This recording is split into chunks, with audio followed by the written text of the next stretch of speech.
The Alpha King woke up beside his rival queen after the festival. Neither could explain what happened. A true story, written in full. Part 1. The morning. He woke up wrong. Not slowly, not gently, just wrong in the way that a person wakes up when every single signal their body sends them in the first 3 seconds of consciousness is telling them that something is off. The ceiling was wrong. Not the stone vault of his own rooms in the northern stronghold, not the familiar crack that ran from the east corner to the center beam, the one he had stared at through 100 bad nights. Wrong stone, wrong color, wrong grain to the rock. The smell was wrong. Festival city smell, river water and cooking smoke, and the sweet rot of crushed flower petals that came from the lanterns the host city used. A particular oil that burned with a faint sweetness he had only ever smelled at the harvest festival, because they made it themselves, and they only burned it here. He knew the smell. He had never woken up in it before. The sounds through the walls were wrong. Distant drums still tapping somewhere deep in the city, the last survivors of the evening ceremony.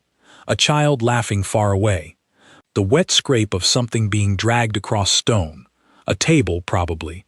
Someone beginning the long work of clearing the festival grounds. And the warmth against his back. Long, quiet, breathing warmth. He lay completely still. He did not move. He breathed. King Rayon of the Northern Pack had not survived to be 32 years old by panicking. He had survived a coup at 19 that killed 2 of his father's most senior advisors, and would have killed him if a kitchen worker he barely knew had not pushed him into a root cellar and stood in front of the door. He had led his first real battle at 21, with 3 cracked ribs and a fever that should have killed him. He remembered very little of that battle, except the way the sky kept tilting, and the fact that they won. He had negotiated with 7 rival territories, and come out of every single room still standing, still in possession of everything he had walked in with, and sometimes in possession of considerably more. He did not panic. He catalogued. Stone ceiling, gray and unfamiliar. Oil lamp on a low table, burned down to a black curl of wick. It had been burning when they came here, then, and had burned through the night. A window, eastern-facing, pale early light just beginning to press through. No curtains. Outside the window, the festival ribbons that had been strung across the alley 2 days ago were still moving in the pre-dawn wind. Red, gold, the colors of the harvest court, the colors that had been strung all over this city for 3 days, the colors he had been walking through without particularly noticing them because he had been occupied with the business of being here. He looked at the low table beside the bed. 2 cups, both empty, and a bottle. He recognized the bottle immediately. He did not want to recognize it, but he did. The harvest moon seal stamped into the clay was unmistakable, the same stamp he had seen on the altar table in the main courtyard at the opening ceremony of the festival 2 days ago. The ceremonial wine of the autumn court, the sacred pressing, the bottle that sat on the altar from the opening ceremony to the closing, untouched, an offering, a symbol of the year's harvest, and the favor of whatever force the harvest court believed was responsible for favorable harvests. The bottle was empty. He looked at his left wrist. A red ribbon, tied there with care, not drunk care, not the careless looping of someone who had no thought beyond the gesture. A deliberate, double-handed knot, the kind you tie when you mean it to hold. He followed the ribbon. It went left. It was attached to the wrist of the person sleeping behind him. He turned over. Queen Zara of the Southern Territory lay with her back to where he had been, one arm tucked under her cheek, her dark hair loose across the pillow like something poured out. The other end of the red ribbon was knotted around her wrist. The same knot, the same care. Rayan sat up, slowly, so he would not wake her, because he needed 30 seconds more to himself before this became a 2-person situation. He looked around the room with the full attention of someone doing damage assessment. His festival robe was draped over the back of the chair by the door. Draped neatly, he had done that himself. He recognized his own habit. Her silver sash was folded on the windowsill. Folded, not dropped. Both of them, even last night, whatever last night had been, had maintained the basic domestic habits of people who kept their spaces in order. The empty bottle on the table, the two empty cups, the red ribbon, one end on his wrist, one end on hers, the length of it pooled in the sheets between them, like a question that had been asked and not yet answered. He had been rivals with Zara of the Southern Territory for 6 years. 6 years of border disputes over the eastern hunting grounds, which both territories claimed historical rights to. 6 years of trade agreements that were really arguments written in diplomatic language. 6 years of sitting across tables from her with his most careful face on, while she sat across from him with her most careful face on, and both of them knowing exactly what was behind those careful faces, because you do not spend 6 years opposing someone without learning them, and you do not learn someone that well without developing a very precise picture of what they are. He knew what she was. He had not known this is what they would be. He breathed in through his nose, out through his mouth, very quietly. He did not panic. Zara woke up the way she always did, all at once, completely, the way her mind had trained itself to snap back to full awareness, because being the kind of person other people wanted to catch unprepared had a way of accelerating that particular skill. Eyes open, reading the room before the first full breath. Ceiling. Wrong. Not the whitewashed plaster of her own rooms at home, not the painted wood ceiling of the southern delegation quarters in the Festival Inn. Old stone. Eastern-facing window, light the color of not yet morning. She felt the warmth, the space where warmth had been, cooling at the edges, which meant whoever had been there and was now not there, was now sitting up, which was what he was doing. She felt the shift of weight on the bed. She felt the ribbon on her wrist.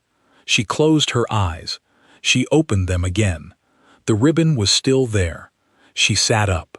Rayon was sitting against the headboard, festival robe on, arms crossed, jaw doing the thing it did when he was containing something behind a controlled expression. She had spent 6 years learning the small physical vocabulary of a man who believed very strongly in not having a physical vocabulary, and so she knew it better than he probably suspected. He looked at her. She looked at him. The ribbon lay between them, still attached to both of them. Neither of them had taken it off. Zara looked at the empty bottle on the low table. She had seen that bottle 2 days ago at the opening ceremony of the festival, on the altar table in the main courtyard.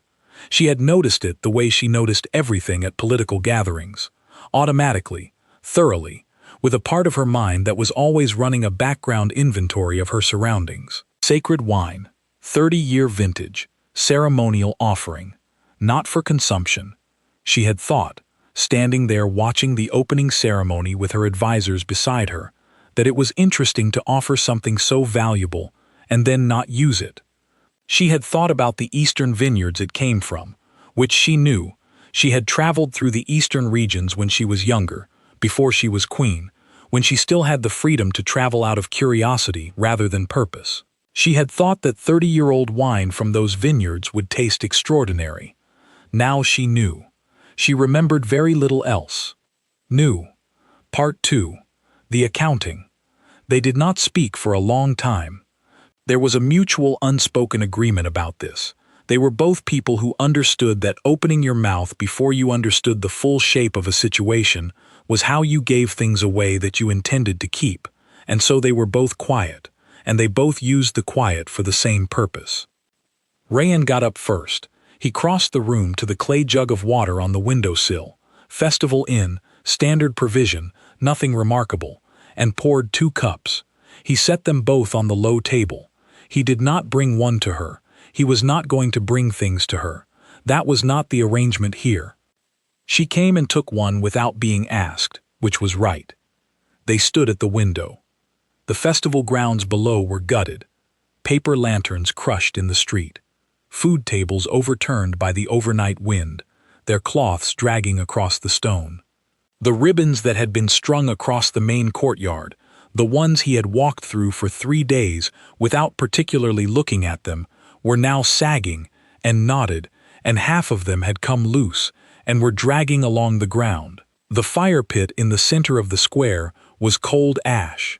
Everything that had been deliberately beautiful about the night before had been reduced, by morning and wind and the indifference of time, to a beautiful wreckage. He looked at the courtyard and reconstructed the previous evening in order. The opening feast, long tables under the lantern light, the smell of the evening, roasted meat, river spice, the particular apple wine the festival city made. He had eaten little. He ate little at political events, a habit he had developed in his early years when food at gatherings was occasionally a liability, and had remained because the discipline of it kept him clear-headed in situations that required clarity. He had drunk the apple wine in measured amounts. The fire dances, he had watched them, but watched the southern delegation across the courtyard more. Their trade advisor had been in 3 separate conversations over 2 hours, each with a different regional representative. He had filed this and kept watching. The later evening, the shift in the music. Every large political gathering has a moment when it stops being a political event and becomes an actual human gathering, when the officials relax and the drums get louder and the distance between people decreases. He knew this moment by feel.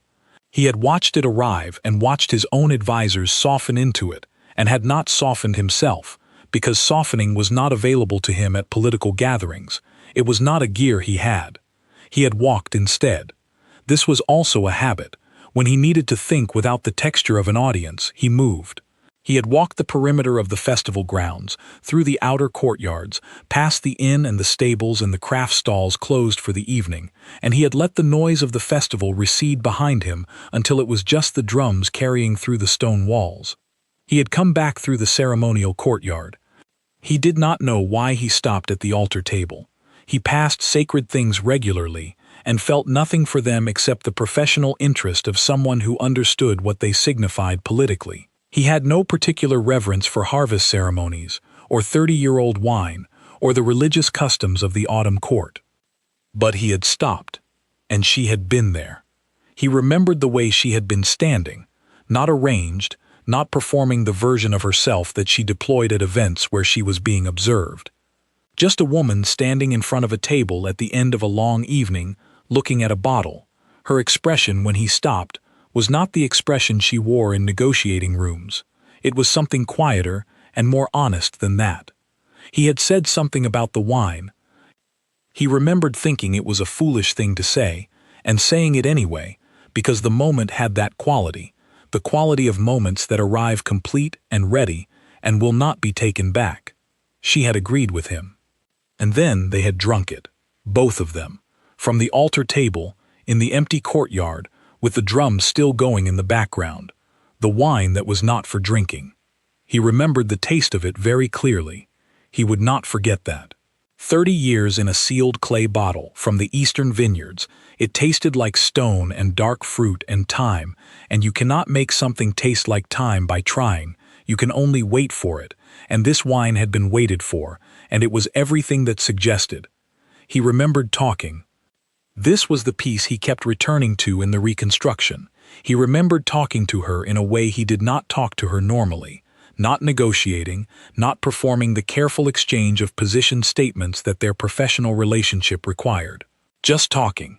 About the wine at first, about the eastern regions she had traveled through, which surprised him. He had not known she had been there, and she knew those roads with the specific personal knowledge of someone who had walked them rather than read about them. About the festival itself, about the particular absurdity of gathering powerful people in a neutral city and asking them to eat together and pretend the world is at peace when everyone in the room knows exactly which disputes are currently unresolved. She had a way of talking about political theater that was very dry and very accurate. She did not soften it for his benefit or arrange it into something diplomatic. She said what it was. He had found himself agreeing with her repeatedly, which was not a thing that happened often enough to be anything but notable. He remembered the stone steps behind the courtyard, the old ones worn smooth in the center. He remembered her laugh. After that, the reconstruction became unreliable, and he stopped pushing it. Zara, standing at the window with her cup of water, was doing the same reconstruction in parallel. She was more methodical about emotional archaeology than most people would have guessed from watching her in professional settings. She had a talent for going back into difficult or confused territory and recovering what was there without flinching from what she found. It was a skill she had developed by necessity, in the years before she was queen, in circumstances she did not talk about, and had spent considerable energy ensuring that no one she worked with had the information to ask about. She went back through the evening in order. The feast. Her table placement, far end of the head table, which was technically a slight, but a slight so subtle that to name it would be more embarrassing than absorbing it, and she had absorbed it and watched the middle of the table for information. The food was good, she had eaten it. The dances, she had watched them with genuine attention, because she liked fire dances, because they were one of the few things at political events that were not actually political. The young women of the host city moved around the fire with a confidence that had nothing to do with performance. They knew these dances the way you know something that lives in your body rather than your mind, and it showed, and she had found it genuinely beautiful for the 15 minutes it lasted. The later evening, the music shift. She had noticed the change in the gathering and had not relaxed into it. She didn't relax into gatherings. That gear was not available to her, but she had let herself move more freely through the space, which was its own version of ease. She had walked through the ceremonial courtyard. She did not know, in the reconstruction, whether she had chosen to walk there or whether she had simply ended up there. She walked at events, it was one of her habits, and the routes she took were not always consciously chosen. She had ended up in the ceremonial courtyard, and she had stopped at the altar table, and she had looked at the bottle. She had been thinking about the eastern vineyards. She had traveled through the eastern regions at 23, in the 2 years between her father's death and her formal coronation, when her advisors had been managing the territory, and she did not tell people this story. It was not relevant to who she was now. She had been running away from herself in the most productive way she could manage, which was to put a great deal of road between herself and the place where she was most recently a person who had almost broken. She had traveled the eastern roads. She had seen the vineyards in the harvest season. She had known, in that particular way that you know things when you are young and not yet managing anything, what a good year's harvest looked like. Standing at the altar table at the end of the second evening of the harvest festival, she had thought about those vineyards and thought about this bottle and thought that it would taste like that year she could not talk about. And then he had stopped beside her. She had been aware of him before he spoke. She was always aware of where Rayan was at public events. This was not a personal quality but a professional necessity, and she had been aware that his posture when he stopped was not his public posture. It was looser than that, the walking posture of a person alone with their thoughts who had not yet remembered they were not alone. He had said something about the wine. She had agreed. And somehow, from there, they had drunk a 30-year sacred offering, and she had told him about the eastern roads, and he had, she remembered this distinctly, listened the way people listen when they are actually interested, not the managed listening of someone building a response, but the real thing, which was rarer and which she recognized immediately because it was rare. She remembered the stone steps. She remembered the night air, which had the cool bite of coming autumn in it, even here in the festival city. She remembered laughing. That was the piece she could not fit. It was real and undeniable, and it sat in the reconstruction like a stone that did not match the road around it. She had laughed. At something he said, she could not recover what, just the shape of the joke, dry and unexpected from a man she had spent 6 years cataloging as serious, in a way that allowed no room for dry humor.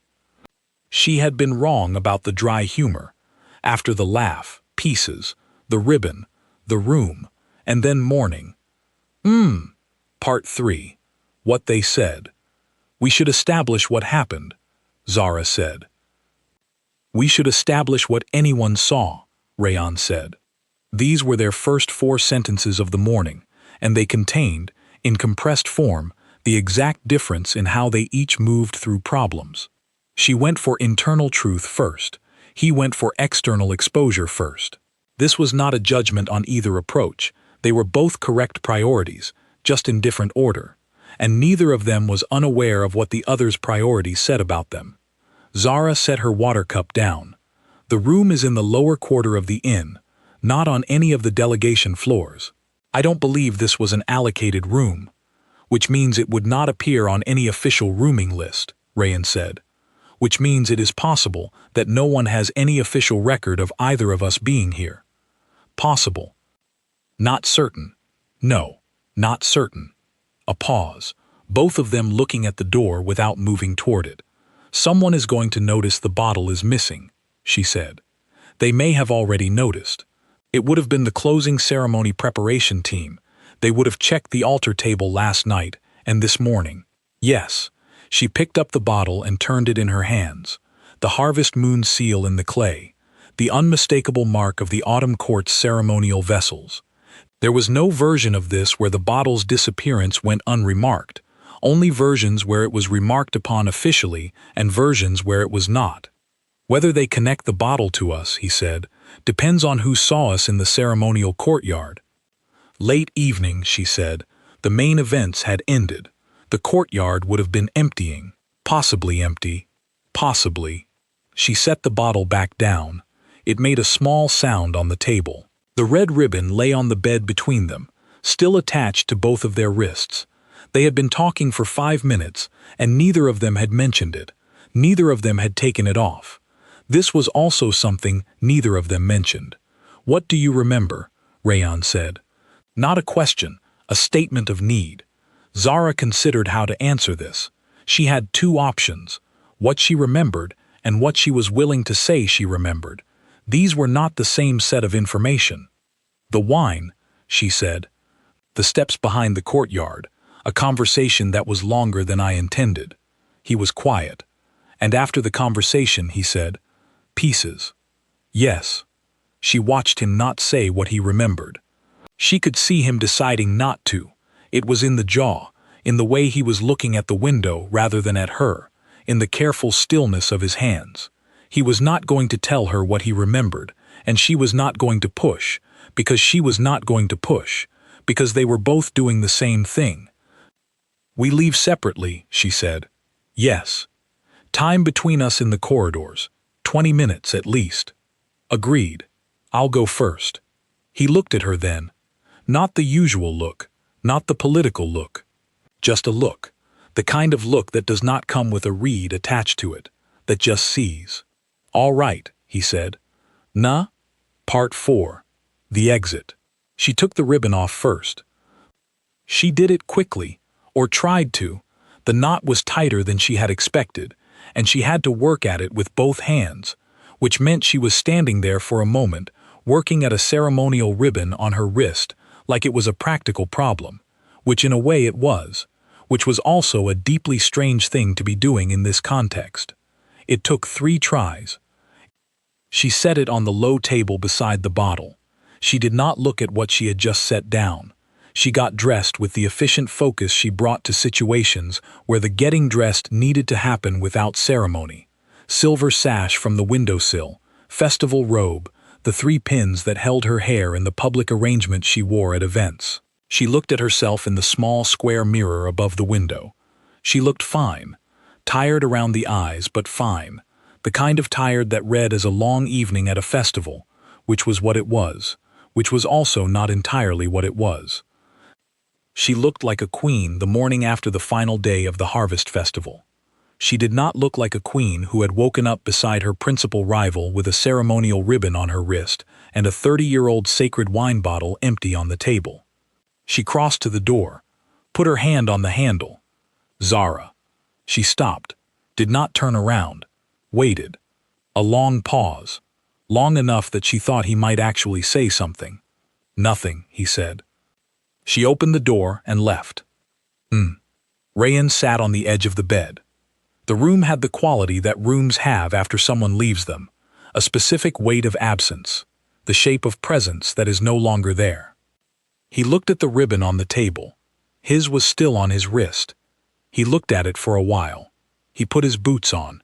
He stood up and straightened his robe and poured the rest of the water from the jug and drank it. He did the small functional things that give a person's body something to do while the mind works on what the body cannot be asked to process. He picked up the ribbon from the table. He stood with it. Rayan had ruled a territory for 11 years. Before that, 7 years of learning how to survive circumstances he had not chosen. He was not sentimental. His rooms in the northern stronghold were functional by choice. Desk, bed, map table, weapons on the wall. Nothing without purpose. He did not keep things. He did not have things that needed keeping. He folded the ribbon carefully. He put it in the breast pocket of his festival robe. He told himself he was not thinking about why. He was thinking about why. He moved that thought to somewhere he could not access it immediately and left the room. New. Part 5. The last day of the festival. There was one more day, the closing ceremonies, the final formal assembly, the official farewell between delegations. Neither of them left early. This was the thing that was not discussed, not even implicitly. Rayan's convoy could have assembled at dawn and found a diplomatic reason to depart. His advisors would have arranged it without requiring explanation. Zara's delegation could have done the same. A queen finding a reason to leave the last day of a festival was not unusual. It happened. It was managed. Neither of them left. Zara spent the morning in the formal breakfast with the host council, which was a long affair with too many people trying to say important things across a table. She ate what was in front of her and tracked the conversation with the precise automatic attention she had trained herself to maintain, even when she was also running a second conversation in her own head. Her trade advisor briefed her quietly on the evening's developments, the shipping representative, the grain concession, the quiet agreement between two mountain territories that she had half noticed, and she absorbed all of it and said the right things. She saw Rayan once, around midday. He was crossing the main courtyard with two of his senior advisors, his head slightly inclined toward the older one on his left, listening. His public posture, everything contained, nothing offered. She did not look at him. She looked at the far corner of the courtyard, which was where she was actually going, and she went there. He did not look at her. They were both very focused on this. 6 years of professional rivalry had given them a specific performance of non-acknowledgement, the deliberate, barely theatrical ignorance of two people who were absolutely tracking each other at all times. It was its own kind of attention. It required knowing exactly where the other person was in order to not look at them convincingly. This was the paradox at the center of all their years of careful antagonism, to be so deliberately not watching each other that you were, in fact, watching each other more closely than most people watched anyone. This morning's version of not looking was a different texture than 6 years of practice. She noticed the difference. She walked past the outer courtyard and found her advisor and discussed the afternoon's assembly. The afternoon assembly was on the official agenda. 14 regional leaders around a long table. The host city's council chair leading a discussion about winter trade routes, neutral territory, carefully managed, exactly the kind of agenda item the Harvest Festival was built around. Rayan sat at one end of the table. Zara sat at the other. He spoke 3 times. She spoke twice. The conversation was about grain routes and river tolls and the ice conditions on the northern passes in winter, and all of it was real and relevant and required genuine engagement. She made a trade concession she had been planning to make for 2 months, because the timing was right for it, and it cost her less now than it would cost her in spring. She watched him from the corner of her eye when she made it. His face was nothing. It was always nothing. Except, midway through a long speech from the River Territory's representative, a speech that was going on considerably longer than the content required, she glanced down the table, and he was already looking at her. Not the managed look he wore in rooms like this. Just the look of one person in a room catching the eye of the one other person who is also, at this precise moment, thinking about something else entirely. She looked away. He looked away. The speech about river tolls continued. Part 6. The closing ceremony. The final evening gathered everyone in the main courtyard for the closing ceremony of the Harvest Festival. Fire, drums, The ritual songs, which were very old and known in their entirety only by the elders of the host city, which meant everyone else stood in respectful silence, while the music worked on the crowd from the inside out. The drums especially. The autumn court's drums were a particular kind, large, low, made from old wood, and they produced a sound that did not so much enter through the ears as through the chest wall, a vibration you felt before you heard it. The altar table was reset for the closing ceremony. New cloth, fresh offerings, flowers, fruit, clay vessels of oil, everything arranged with the care that these ceremonies required. The space where the ceremonial bottle had been was empty. Someone had rearranged the flowers on either side to close the gap. It was carefully done. If you did not know what was supposed to be there, you might not notice. Both of them knew what was supposed to be there. Zara stood on the south side of the courtyard, in the cluster of the southern delegation, and looked at the altar table and the flowers that were covering the absence. Rayan stood on the north side, with his advisors, and looked at the same thing. The drums worked on everyone's chest. The courtyard was full. All the delegations, the host city's residents who had come for the closing ceremony, children lifted onto shoulders to see over the crowd. The lanterns from the opening night had been replaced with new ones for the closing, and they cast the same warm, moving light over everyone, and the drums were doing what drums like that do to a large group of people who have been together for 3 days, which is soften them. People were leaning against each other. Someone near the front was crying the way you cry at very old music, not from sadness exactly, but from something that old music reaches that does not have a more precise name. Zara stood with her hands at her sides and felt the drums in her chest and thought about the stone steps behind the courtyard, the worn, smooth center, the way they had sat there with the remainder of the sacred wine and the whole autumn night around them, and the drums had been going then too, the sound of the late festival carrying over the walls, and she had not been performing anything. She had just been there. She could not remember the last time, at a public event, that she had just been there. She filed this information. She did not know what to do with it yet. She was patient with things she did not yet know what to do with. She had learned, over years of managing a territory and a life, and the significant gap between who she was in public and who she was in the small private hours, that some information needed time before you could hold it properly. The drums reached their final movement. The ceremony closed. The festival was over. 7. Part 7. The departure. The Northern Pack's convoy assembled before dawn. The northern road was the longest, and Rayan's people were efficient. They did not linger at departures. Zara did not watch them leave. She was in the early morning formal breakfast with 3 regional representatives, which was a commitment she had made 2 days ago, and which she intended to honor. From the window of the dining hall, she could hear the convoy assembling in the main street, the specific organized noise of a well-managed departure, horses and wagon wheels, and the clipped instructions of people who had done this 100 times. She poured her tea and listened to the Eastern Port's representative describe a shipping dispute that had been going on for 4 years and showed no signs of resolving. The convoy sound moved out of the festival city and into the distance. She tracked it until she could no longer hear it. She turned back to the shipping dispute. Her own departure was 2 hours later. She packed her own things, which was a habit she maintained even with staff available. Her belongings, her papers, her private items. No one else's hands on those things.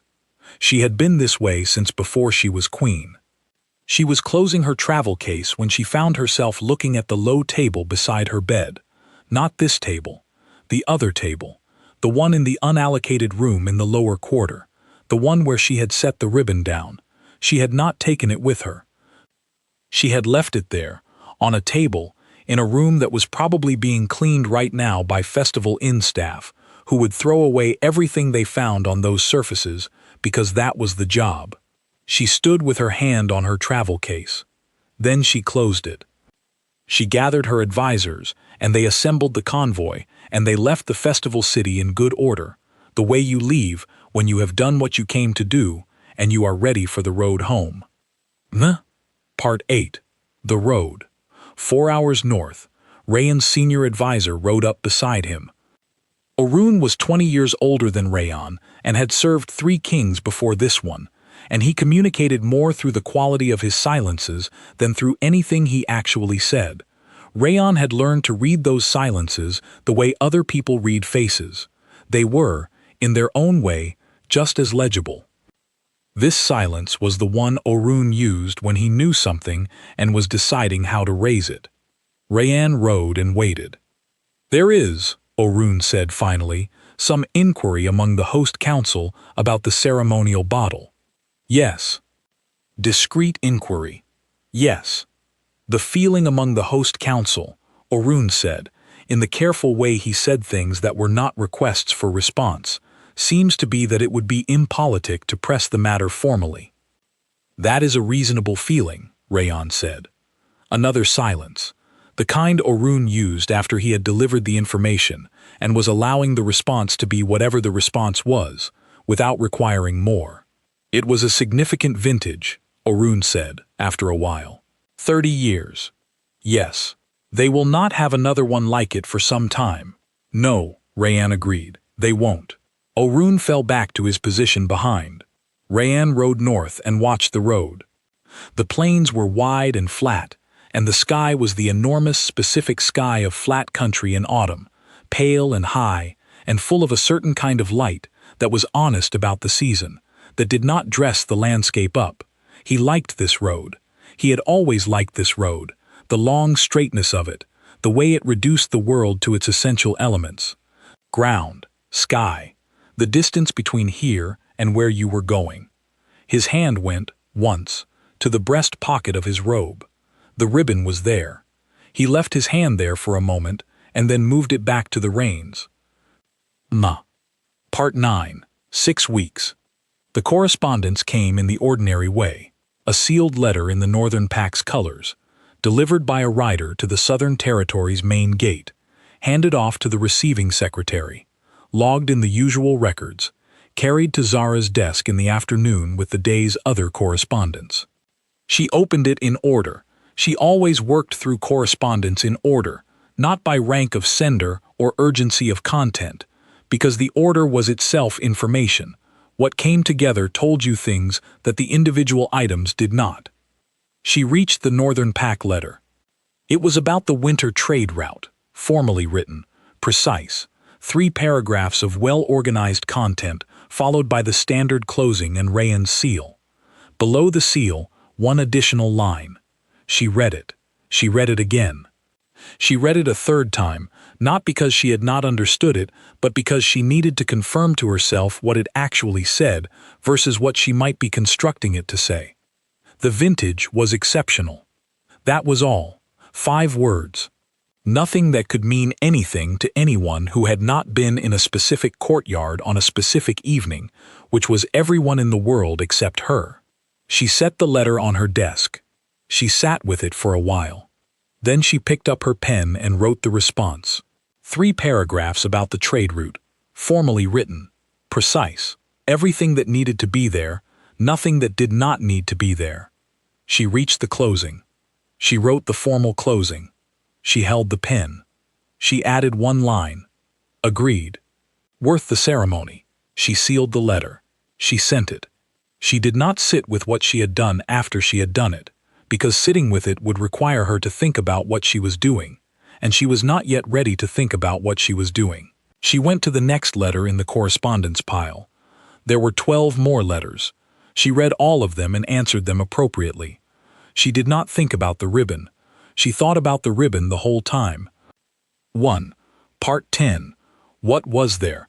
Neither of them ever named it. This is the true heart of this story.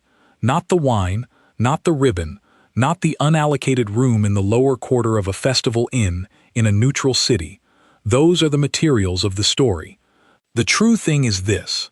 2 people who had spent 6 years building a careful professional structure out of genuine respect and genuine opposition, who had learned each other thoroughly in the way you only learn someone when you spend years paying close attention to how they move through the world, sat on stone steps under autumn lanterns for one evening and were, for that evening, just themselves. Not the king, not the queen, not the heads of territories with contested histories and competing interests and the weight of their respective peoples behind every word they said. Just people who found 30-year-old wine interesting and had the same thing to say about political theater, and who, it turned out, knew the same roads through the eastern regions, one of them by personal travel, one of them by meticulous study of maps and intelligence reports and the testimonies of travelers, but the knowledge itself overlapping in ways that surprised both of them. The wine helped. Old ceremonial wine from an altar table helps the way sacred things sometimes help. It creates a frame that is outside ordinary social time, and inside that frame, different things are possible. The ordinary rules about what you perform for each other, when you are two powerful people with everything to lose from being seen clearly, those rules have less grip in the space that old sacred things create. Not dramatically, not with any particular moment of revelation, just a slow release, the way an old door releases its latch in the right wind conditions, not because anyone pushed it, but because the conditions were finally right and the door had been waiting. And then they had woken up on the wrong side of it, and neither of them had an answer for what that meant. Not because the feelings were not there. They were there. Both of them knew this.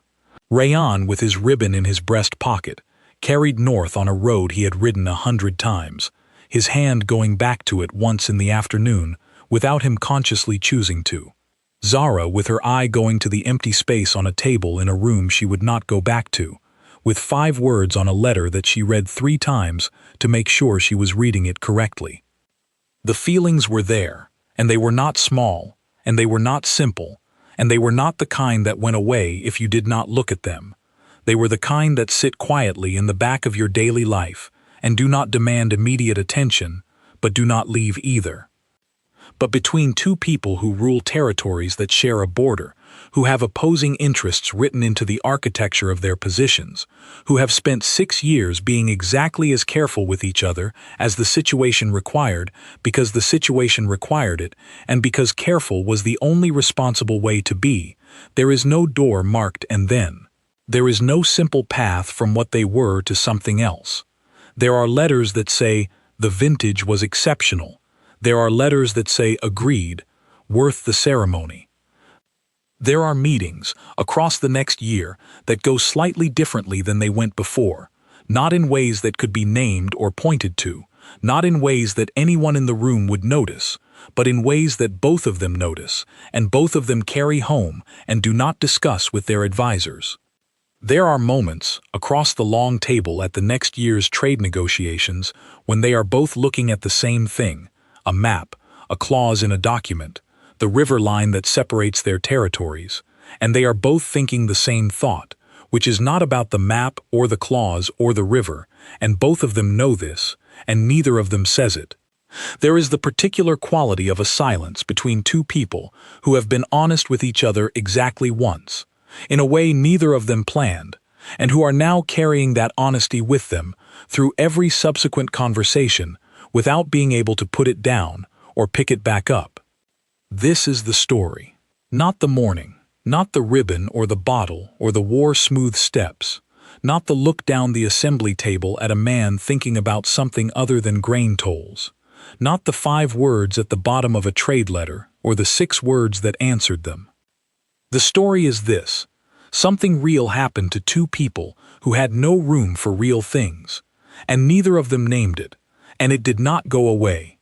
Whether it ever found a name, whether they ever found a version of themselves that could hold it and say it and do something with it, is not a question this story can answer. They did not know. On the morning after the harvest festival, sitting in a wrong room with an empty bottle and a red ribbon between them, they did not know. A year later, with polite letters going back and forth and every word carrying more than it was allowed to say, they still did not know. Maybe that not knowing is its own kind of answer. Maybe two people can hold something unspoken for long enough that the holding becomes its own thing, its own structure, its own shape, a thing they have built together without ever agreeing to build it. Maybe that is where they are. The ribbon is in a breast pocket. The ribbon is on a table in an empty room, or thrown away by someone who did not know what it was, Neither of them knows which. The bottle is gone. The steps are still there.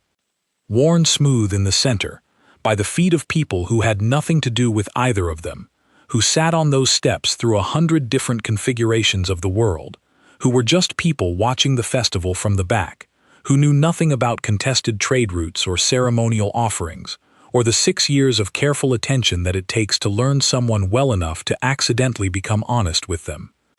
The steps are just there, and every autumn the drums begin again. There. End.